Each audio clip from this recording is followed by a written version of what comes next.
औज़ुबिल्लाहिमिनश्शैतानिर्रजीम बिस्मिल्लाहिर्रहमानिर्रहीम। अस्सलाम वालेकुम वरहमतुल्लाहि वबरकातुहू। अज़ीज़ तलबा व तलबात, उम्मीद है आप सब बिल्कुल खैरियत से होंगे। अल्लाह ताला आप सबको अपने हिफ्ज़-ओ-मान में रखे। आज जो हमारा टॉपिक है वो पॉपुलेशन के हवाले से जो हमने लास्ट टाइम डिस्कस किया था उसी से रिलेटेड टॉपिक है कि पॉपुलेशन के क्या नेगेटिव इफ़ेक्ट हैं जो हमारी इकॉनमी पे आ रहे हैं और किस तरह से हमारी इकॉनमी जो है उसकी वजह से मुतासिर हो रही है। उन पॉइंट्स को हम डिस्कस करेंगे। आपकी बुक में ये पॉइंट्स के साथ नहीं दिया हुआ, ग्राफ बना के उन्होंने पैराग्राफ बना के दिया हुआ है, तो ये पॉइंट्स आपके लिए बहुत इंपॉर्टेंट हैं। आप इन पॉइंट्स को नोट कर लेंगे तो आपको हेडिंग बन जाएंगे आपके पास, तो आपको उसमें फिर प्रिपरेशन बनाने में आसानी रहेगी। तो अज़ीज़ तलबा, आज हम देख रहे हैं कि नेगेटिव इफ़ेक्ट ऑफ पॉपुलेशन के क्या हैं, कि नेगेटिव इफ़ेक्ट ऑफ पॉपुलेशन किस पे, पॉपुलेशन ग्रोथ के किसके ऊपर, सोशो इकनॉमिक जो हमारा सेटअप है उसके ऊपर इसके क्या इफ़ेक्ट आ रहे हैं। सोशो इकनॉमिक इफ़ेक्ट क्या आ रहे हैं पॉपुलेशन के, नेगेटिव इफ़ेक्ट जो है नेगेटिव इफ़ेक्ट की वजह से हमारी सोशो इकनॉमिक लाइफ उससे कैसे डिस्टर्ब हो रही है। उसमें सबसे पहला जो हेडिंग है वो है effects on GNP. Student, GNP क्या होती है? ग्रॉस नेशनल प्रोडक्ट, खाम कौमी पैदावार। ये वो पैदावार होती है जो किसी भी मुल्क की जो लोग होते हैं जो एक साल के अरसे में जो कुछ वो अर्न करते हैं अपने बैरूनी अंदरूनी ज़राए से, जो कुछ कमाते हैं, जो कुछ गुड्स एंड सर्विसेज वो प्रोड्यूस करते हैं उनको, और प्लस वो जो बाहर के मुल्क जाके कमा के अपने मुल्क में भेजते हैं वो इसमें शामिल कर लेते हैं। जब हम तो रेमिटेंसेस जिनको हम बोलते हैं, बाहर के मुल्क के जो लोग हमारे मुल्क में पैसे भेजते हैं उनको वर्कर रेमिटेंसेस के नाम से बोला जाता है। तो वो जब इसमें शामिल हो जाते हैं तो वो ग्रॉस नेशनल प्रोडक्ट हो जाती है, बन जाती है। तो हमारी जो जीएनपी है वो इससे मुतासिर होती है। When ever the population growth surpasses the growth of output, यानी कि जब हमारी जो पॉपुलेशन है वो तेज़ी से इंक्रीज़ होती है कि हमारी जो ग्रोथ रेट है उससे भी वो जो है बढ़ जाती है। The per capita GNP will not increase. तो उसके अंदर क्या निकलेगा कि हमारी पर हेड जो इनकम है वो क्या होती है, वो इंक्रीज़ नहीं हो पाती है। If rise in per capita is occurred as a yardstick of improved standard of living, then in the above case the standard of living of the masses will come down। ज़ाहिर है जब हमारी GNP बढ़ने की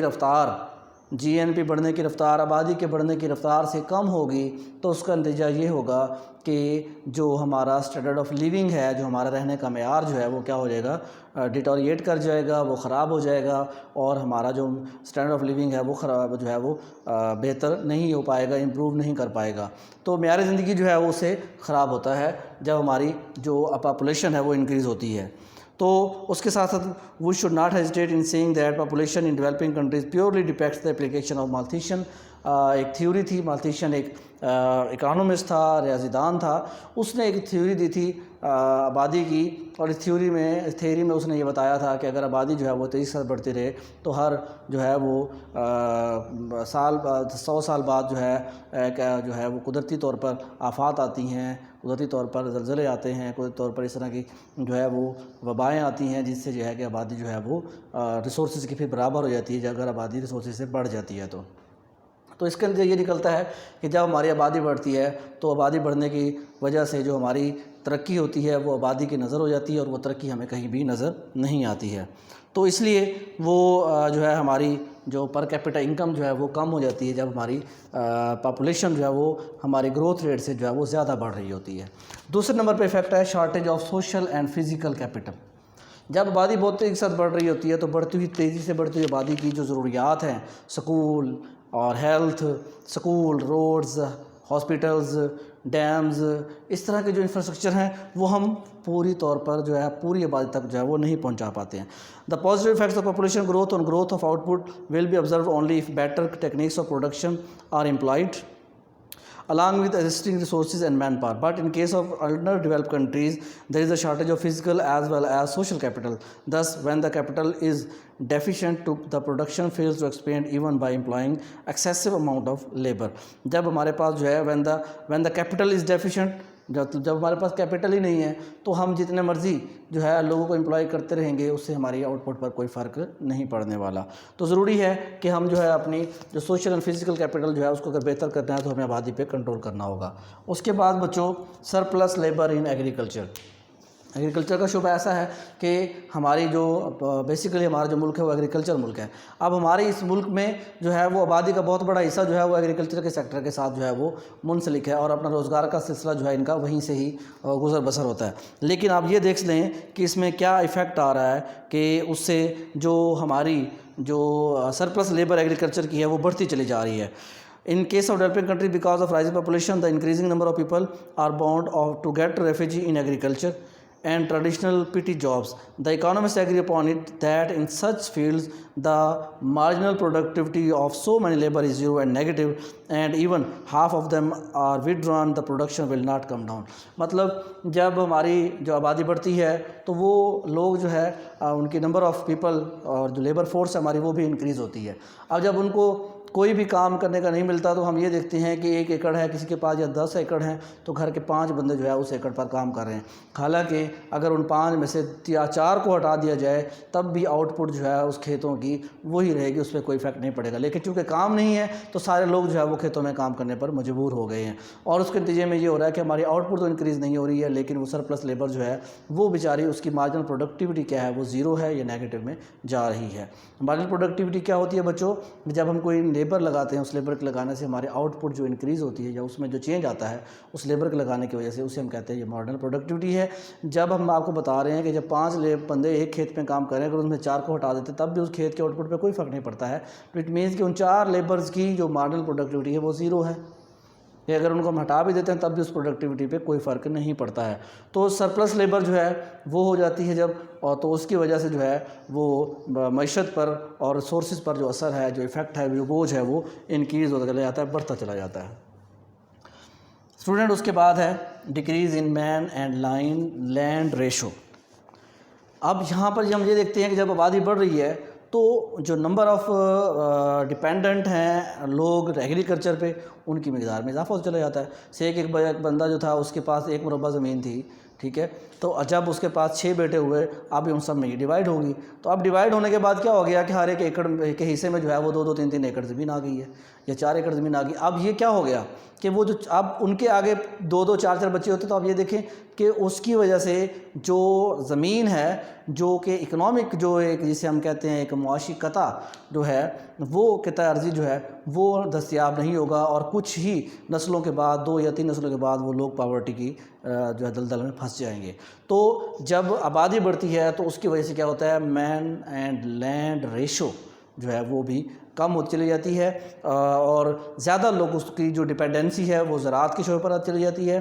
तो उसके नतीजे में ये होता है कि आपकी जो नंबर ऑफ़ जो पर्सनस इंक्रीज़ होने से आपकी जो है वो जब ज़मीन की डिवीज़न होती है तो वो कम से कम होती चली जाती है और इसके अलावा जो है ज़मीनें जो है वो महंगी होना भी शुरू हो जाती हैं। तो इसलिए इसमें ज़रूरत है कि हम जो है अपनी जो भी हमारी आबादी है उसको इस तरीके से मैनेज करें कि उसमें हमारे पास जो है वो ज़राए का बेहतर इस्तेमाल हो सके। अब इसमें थोड़ा सा वो बता रहा है because of rising population the man land ratio goes to shrink moreover because of increasing population the lands will be fragmented into smaller holding reducing the chances of application of modern machinery। ज़ाहिर है जब आबादी बढ़ रही होगी अगर किसी के पास 2 एकड़ है, अब 2 एकड़ ज़मीन काश्त करने के लिए वो ट्रैक्टर तो नहीं लेगा, वो हल तो नहीं परचेज़ करेगा, वो जो मशीनरी है उस खेत के में इस्तेमाल करने के लिए वो नहीं लेगा।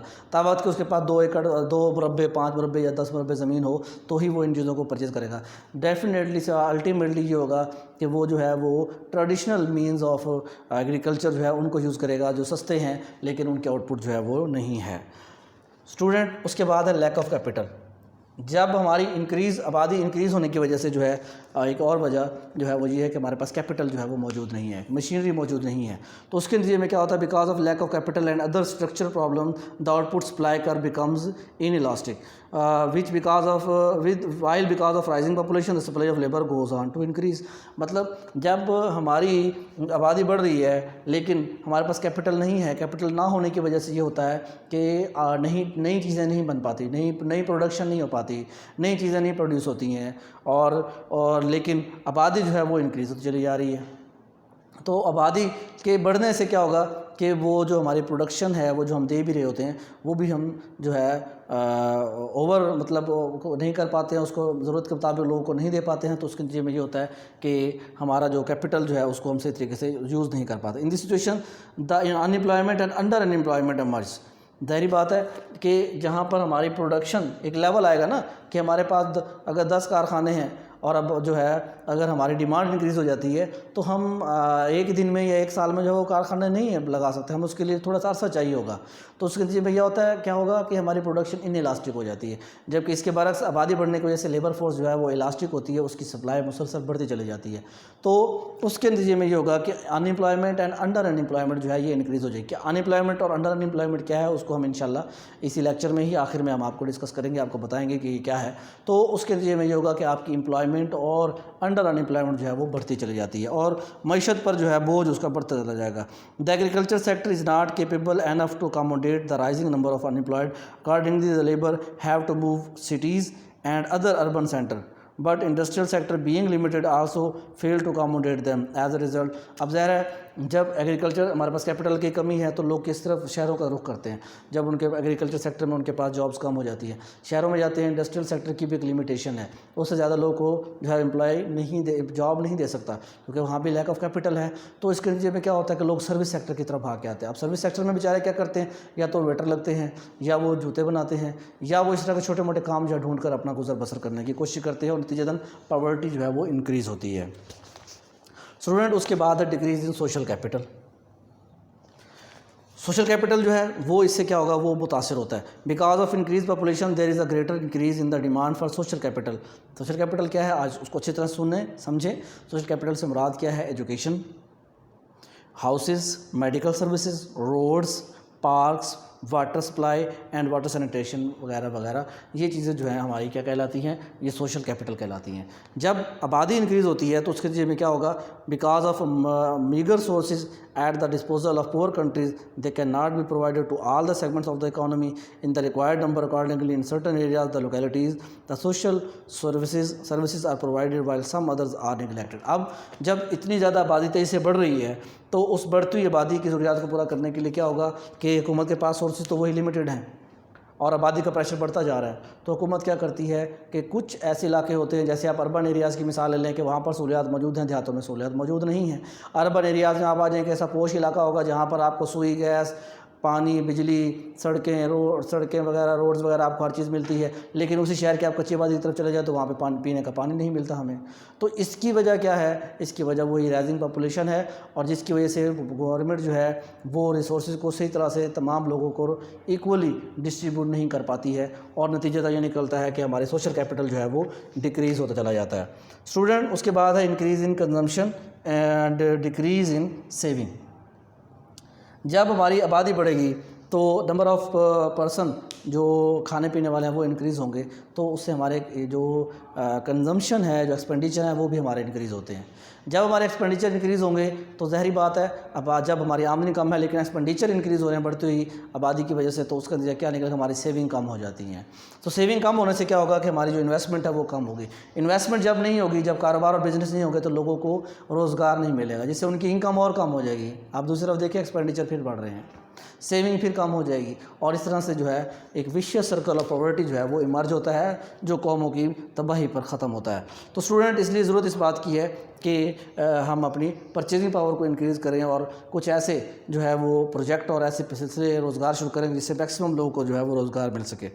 तो इसमें हम ये देख रहे हैं कि हमारी जो कंजम्पशन है वो इंक्रीज़ होती है और सेविंग हमारी डिक्रीज़ होती है। The low saving results in low investment, low income, low productivity, again low income and low saving. The low savings again ultimately lead to the low productivity, thus the rising population trap हो जाती है विशेष circle of poverty में in most. तो इस तरह से जो है हमारी जो कंजम्पशन जो है वो इंक्रीज़ होती है और हमारी जो सेविंग डिक्रीज़ होती है आबादी के बढ़ने की वजह से। उसके बाद है बच्चों इन इलास्टिक फूड स्टफ़। अब जो हमारी आबादी को हम डिस्कस करें तो उसमें है in most of developing countries the supply of food stuff is in elastic, when ever the population increases the demand for these goods will increase resulting in inflation. अब फूड स्टफ जो है हम देख सकते हैं कि हमारे पास जो है वो चीनी, घी, आटा एक बेसिक चीज़ है, इनकी कीमतें आसमानों को बातें करें, दालें इनकी कीमतें आसमानों को बातें करें। इतनी तेज़ी के साथ ये कीमतें क्यों बढ़ रही हैं कि बढ़ती हुई आबादी के साथ रिसोर्स उस तरह से इंक्रीज़ नहीं हो रहे हैं।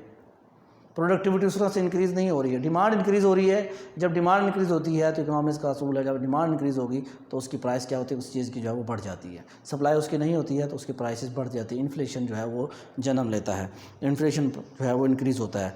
तो इस वजह से वो कहता है this will lead to the wastage of precious foreign exchange, sorry, तो इसमें क्या होगा कि increase the demand for this goods will increase the resulting inflation, to remove shortage of such goods and food stuff they will have to be imported. अब जब हमारे मुल्क में इनकी शॉर्टेज हो जाएगी तो हमें क्या करना पड़ेगा, इन खाने पीने की चीज़ों को बाहर से इंपोर्ट करें। जैसे हम टमाटर बाहर से इंपोर्ट करते हैं, प्याज बाहर से इंपोर्ट करते हैं, तो इस तरह की और सारे बहुत सी चीज़ें जो खाने पीने के जो हम बाहर से इंपोर्ट कर रहे होते हैं। तो इसके नतीजे में बच्चों ये होगा कि जो जब हम बाहर से चीज़ मंगवाएंगे तो उस पर हमारे फॉरेन करेंसी या फॉरेन एक्सचेंज जो है हमारा वो खर्च होगा। जो हमारी फॉरेन करेंसी जब उस पर खर्च होगी तो उससे क्या होगा कि हमारी जो रिक्वायरमेंट है जो दीगर इंपॉर्टेंट चीज़ों की वो हम पूरी नहीं कर पाएंगे, और इसका नतीजा ये होगा कि हम फर्दर जो है वो मुल्क जो है वो गुर्बत की तरफ जो है वो चला जाएगा। This will lead to the wastage of precious foreign exchange, which is already ensured in the case of underdeveloped countries. Moreover, the poor countries are facing three major problems. अब poor countries के three major problems क्या हैं वो आप बहुत दफ़ा मैं आपसे डिस्कस कर चुका हूँ। जैसे पहला प्रॉब्लम क्या है, डेफिसिट बजट। दूसरा प्रॉब्लम क्या है, डेफिसिट जो है आपका जो है ये बैलेंस ऑफ पेमेंट होता है। और तीसरा जो डेफिसिट है वो बताता है इन्फ्लेशन। कि ये तीन प्रॉब्लम उनको आते हैं, जैसे budget deficit, inflation and deficit balance of payment. Such problems are the result as well as the cause of rising population. Student, इसके बाद हमारे पास टॉपिक आता है इंक्रीज इन डिपेंडेंसी रेशो। जब आबादी तेज़ी से बढ़ रही है, आबादी में इंक्रीज़ हो रहा है, आबादी में इजाफा हो रहा है, तो उसके नतीजे में क्या हो रहा है कि because of increase in population the ratio of dependency will increase. It means that the growing population will result in increase number of children. There will be a big burden on the economy and do not contribute to national income of the country. अब जब आबादी बढ़ेगी, number, आप देखिए, आपको मैं मिसाल देता हूँ, एक छोटी सी मिसाल से आपको बात समझाता हूँ। घर में जो है आपके वालिद साहब की तनख्वाह जो थी वो 50,000 रुपये, या सॉरी 30,000 रुपये आपके अब्बू की तनख्वाह है, और आपके 2 बहन भाई थे। बड़ी खुशहाली है घर में, घर में खाने पीने की चीज़ें मौजूद हैं, फ्रूट मौजूद हैं, सब्ज़ी मौजूद है, अच्छे खाने को, अच्छा पहनने को है, घर भी बहुत अच्छा है। लेकिन जब आबादी आपकी मतलब जब आपके 2 से 4 या 5 बहन भाई या 6 बहन भाई आप होते हैं तो आप रिसोर्सेज क्या होते हैं वो डिवाइड होना शुरू हो जाते हैं, तनख्वाह उस हिसाब से नहीं बढ़ती है। तो उसके नतीजे में क्या होता है कि वो वक्त आ जाता है कि जब आपके साथ 50,000 तनख्वाह में भी सिर्फ वही आपकी जो है वो 3 टाइम का खाना बनता है घर में, और बच्चों की फ़ीसें पूरी होती हैं। उसके अलावा घर के अंदर कोई और एक्टिविटी या लग्जरी मौजूद नहीं होती है। उसकी वजह क्या है, उसकी वजह यही है कि जब नंबर ऑफ़ डिपेंडेंट लोग इंक्रीज़ हुए हैं तो आपके जो रिसोर्स थे वो ज़्यादा लोगों पर डिवाइड हो गए हैं, और उसके नतीजे में ये हो गया कि आपकी जो इनकम है वो कम हो गई है, और उसकी जो परचेजिंग पावर है आपकी वो कम हो गई है बढ़ती हुई आबादी की वजह से, बढ़ते हुए इन्फ्लेशन की वजह से। तो नतीजा ये निकलता है कि आपकी जो गुर्बत है उसमें इंक्रीज़ हो जाता है। तो डिपेंडेंसी रेशियो जो है वो हमारे मुल्क की बहुत ज़्यादा इंक्रीज़ हो रही है। उसके बाद है बच्चों environmental and ecological problems. Environmental and ecological problem क्या है, जब बर्डन ऑफ पॉपुलेशन जो है वो बढ़ता है तो ज़ाहिर है वो लोग जो है वो चीज़ों को खाते हैं, पीते हैं, माहौल, पॉपुलेशन जब आपकी इंक्रीज़ होती है तो उसकी वजह से क्या होता है, आपकी जो पोल्यूशन है वो भी इंक्रीज़ होती है पॉपुलेशन इंक्रीज़ होने से। आप देख सकते हैं सड़कों के ऊपर ट्रैफिक का रश है तो उसकी वजह से आपकी जो है वो फ़ज़ाई आलूदगी बढ़ रही है। आप देख सकते हैं कि आपकी जो है वो जब आप ये मुख्तलिफ ब्रांड्स की चीज़ें खाते हैं, उनके रैपर्स जो है आप फेंक देते हैं तो आपके कूड़ा करकट की जो है वो इंक्रीज़ हो रही है, उसकी गंदगी इंक्रीज़ हो रही है, आपकी ज़मीनी आलूदगी में इंक्रीज़ हो रहा है। आप देख सकते हैं कि आप जब जाते हैं कहीं भी हम घूमने फिरने के लिए तो वहाँ पर इन्हीं रैपर्स की वजह से जो है वो हमारी जो पानी की आलूदगी है, आबी आलूदगी है, उसमें भी इंक्रीज़ होता चला जा रहा है। तो एक इन्वायरमेंटल एंड इकोलॉजिकल जो बर्डन है बढ़ती हुई आबादी की वजह से वो भी इंक्रीज़ हो रहा है। तो इसकी वजह यही है क्योंकि हमारे पास सोर्सेज नहीं है ना कि बढ़ती हुई आबादी के साथ वो सोर्सेज भी बढ़ते, जो सफाई सुथरे का ख्याल रखते, जो पोल्यूशन का को जो है वो उसको एरेडिकेट करने की कोशिश करते। अब ये नहीं है कि हमारे पास म्यूनसिपल कमेटी नहीं है लेकिन उसमें इतना अमला नहीं है, उसके पास इतने सोर्सेज नहीं है उस अमले के पास कि वो जो है इतनी बड़ी आबादी की ज़रूरियात को जो है वो पूरा कर सकें। तो नतीजा ये निकलता है कि आपकी इन्वायरमेंटल एंड इकोलॉजिकल प्रॉब्लम जो है वो इंक्रीज़ होती हैं। तो इसमें वो जो है वो कुछ चीज़ें अभी मैं आपके सामने डिस्कस करता हूँ। Due to rising population the environmental and ecological problems emerge, there is noise, air and water pollution. In an urban area, the unplanned colonies are made which lack water supply, water sanitation, roads, streets, clarification, electrification and disposal of garbage. Moreover, due to rise in prices of lands and construction material, people fail to construct the houses, while the government, already suffering from budget deficit, failed to provide the social services. Accordingly, the level of socialization remains very poor and deplorable, having a greater negative effect on the productivity. जब आपकी आबादी increase हो रही है, जब आपके pollution उसमें increase तो चला जा रहा है, तो उसके नतीजे में क्या है कि गवर्नमेंट के पास भी इतनी एबिलिटी नहीं है कि वो बढ़ती हुई आबादी की ज़रूरियात को पूरा कर सके। तो इसके नतीजे में क्या हो रहा है कि लोगों की कंडीशन जो है वो बद से बदतर होती चली जाती है। तो the increase population has reduce the calories intake. ज़ाहिर है जब आबादी बढ़ रही है तो उसमें यह है कि आपको ज़रूरत के मुताबिक फिर कैलोरीज भी दस्तियाब नहीं हो पाती हैं। और poor social services, the environmental pollution and reduce calories are resulting in increasing the number of patient. ज़ाहिर है जब ज़रूरत के मुताबिक आपको खुराक नहीं मिलती है, पोल्यूशन बढ़ रही है, स्ट्रेस बढ़ रहा है, आपकी इनकम डिक्रीज़ हो रही है, आपकी ज़रूरत के मुताबिक आपको कैलोरीज नहीं मिल रही हैं खाने को, तो उसके जीवन में नंबर ऑफ पेशेंट जो है वो इंक्रीज़ होंगे। हेल्थ सेक्टर पर फिर इसका बर्डन और बोझ जो है वो इंक्रीज़ होकर बढ़ेगा। स्टूडेंट, उसके बाद है सोशोलॉजिकल प्रॉब्लम्स। लोग जब शहरों की तरफ आते हैं, बड़े बड़े इंडस्ट्रियल जोन्स की तरफ जब आते हैं, तो उनको छोटी मोटी जॉब्स जब मिलती हैं तो वो बेचारे रोडों पे, सड़कों पे, रेलवे ट्रैक्स पे इधर उधर जो है वो सोते हैं, उठते बैठते हैं। तो इसकी वजह से क्या होता है कि और ज़्यादा सोर्सेज पे जो स्ट्रेस है, जो बर्डन है, वो क्या होता है, वो इंक्रीज होता है। Because of increase population, a lot of sociological problem emerge. The agriculture lands and mountains are not providing job opportunities to the rising population. Accordingly the labour have to move to develop industrial and commercial area. ज़ाहिर है जब उनको agriculture में जब उनको रोज़गार नहीं मिलेगा तो वो कहाँ जाएंगे, इंडस्ट्रियल सेक्टर की तरफ जाएंगे। Such labours and petty workers have to live in the cottage localities or congested localities alongside the railway tracks, under bridge and nearby factory areas. This laboring class lives in the cities while their family members reside in the villages or in the hilly areas. To support their families, they have to send them money. As a result, they are bound to get the reduced intake to maintain their working potentialities. They depend upon cigarettes, intoxicants and other drugs. This situation may lead to create so many social, economic and cultural disorders. अब जब लोग जाके देहातों में, शहरों में काम करते हैं तो वहाँ बेचारों को जो भी छोटी मोटी जॉब मिलती हैं वो ले लेते हैं। कहीं भी किसी भी जगह पे उनको सोने का मौका मिल जाता है, बैठने का मौका मिल जाता है, वहीं लेट जाते हैं। और जब उनको ज़रूरत के मुताबिक खुराक नहीं मिलती है तो वो नशावर चीज़ों की तरफ जो है उनका रुझान जाना शुरू हो जाता है। और नतीजे में ये है कि घर का जो है वर्किंग जो बंदा होता है, एक्टिव बंदा होता है, वो मुख्तलिफ बीमारियों का शिकार होकर जो है वो मर जाता है। तो इसलिए ये सोशल प्रॉब्लम जो है उससे वो मर्ज होती हैं। स्टूडेंट, आखिरी है अनइक्वल डिस्ट्रीब्यूशन ऑफ इनकम। जब आपकी आबादी इंक्रीज़ होती है तो आप ये देखते हैं कि जो पुअर लोग हैं उनके पास नंबर ऑफ़ चिल्ड्रन जो है उनके पास ज़्यादा होते हैं, डिपेंडेंट ज़्यादा होते हैं, उनके अखराजात भी ज़्यादा होते हैं। जबकि इसके बरक्स जो है उनके पास सोर्सेज बिल्कुल भी नहीं होते।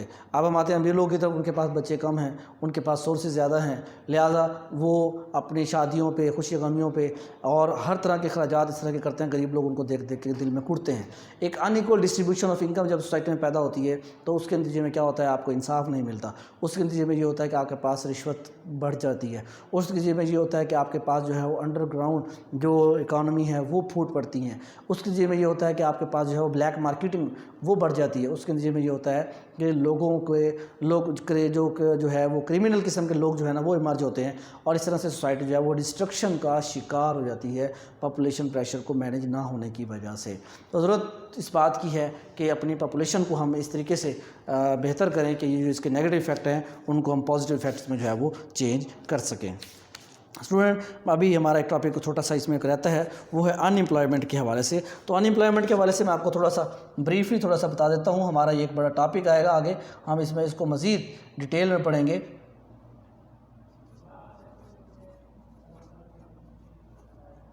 अनएम्प्लॉयमेंट क्या है उसको हम डिस्कस करते हैं।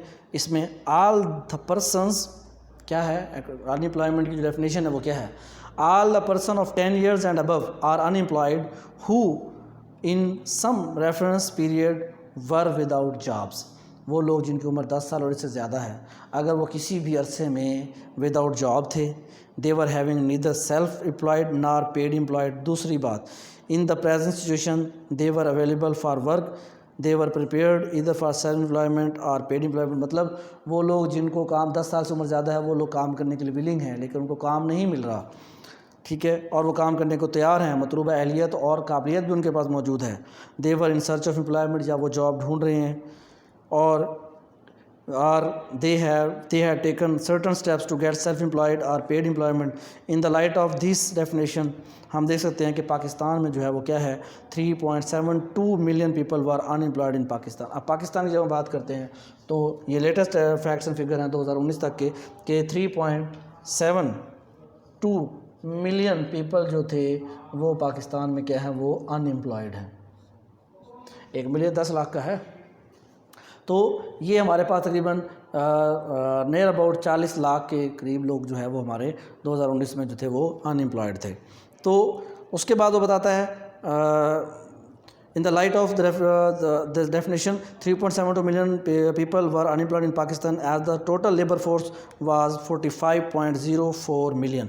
अब पाकिस्तान में जो काम करने के अहल लोग हैं वो कितने हैं, वो हैं जी 45.05 मिलियन पीपल, वो हमारी क्या है, लेबर फोर्स। टोटल जो लेबर फोर्स है हमारी वो ये है।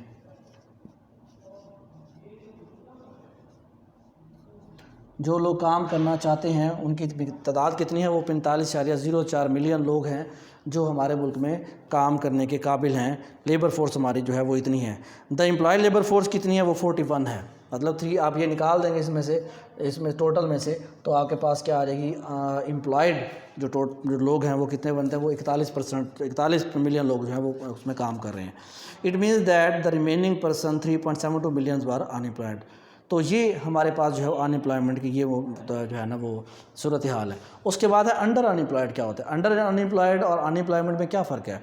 अंडर अनएम्प्लॉयड वो लोग हैं कि वो बंदा है कि जिसको उसकी एजुकेशन और तजर्बे के बराबर जॉब नहीं मिलती है, बल्कि उससे कम पे जो है मतलब काम जो है वो अपनी एजुकेशन और उससे के मुताबिक तजर्बे के मुताबिक काम नहीं कर रहा, बल्कि उससे कम लेवल पर रहकर वो काम कर रहा है, कहीं पार्ट टाइम जॉब करता है या कहीं पे इस तरह का छोटा मोटा काम कर रहा है, तो वो उससे हम कहते हैं under unemployed. The under unemployment represent the situation where those employed persons are added who are getting jobless then their education and physical capabilities. Again they may comprise those people who work less hours as compared with those necessary for being employed. It may also happen that they are doing so involuntarily because as they get a job in accordance with their educational and skill they will move there। मतलब जब उनको अपनी तालीम के मुताबिक, education के मुताबिक, तजर्बे के मुताबिक जब उनको जॉब नहीं मिल रही, वो छोटी मोटी जॉब्स कर रहे हैं, ये लोग जो छोटी मोटी जॉब कर रहे थे इनको हम अंडर अनएम्प्लॉयड लोग कहते हैं। और इन लोगों को जो है इनकी जो है वो काबिलियत के मुताबिक जॉब नहीं मिलती है। एक बात, दूसरा है कि इनके नंबर ऑफ़ आवर्स भी काम करने के जो है वो बाकी लोगों से कम होते हैं। तो इंशाल्लाह ये हमारा आज का टॉपिक जो है जब ख़त्म होता है, नेगेटिव इफेक्ट ऑफ पॉपुलेशन जो हमने आज डिस्कस किया। नेक्स्ट टॉपिक में हम देखेंगे कि हम अनएम्प्लॉयमेंट और अंडर एम्प्लॉयमेंट को कैसे मेजर करते हैं, उसके कौन कौन से मेथड हैं, तरीके हैं, वो इंशाल्लाह हम डिटेल में डिस्कस करेंगे। और इसकी गवर्नमेंट ने जो है वो क्या प्लान किया हुआ है वो भी उस वक्त तक के लिए हमें इजाज़त दीजिए बच्चों। अल्लाह ताला आप सबका हामी नासिर हो। अल्लाह हाफिज़।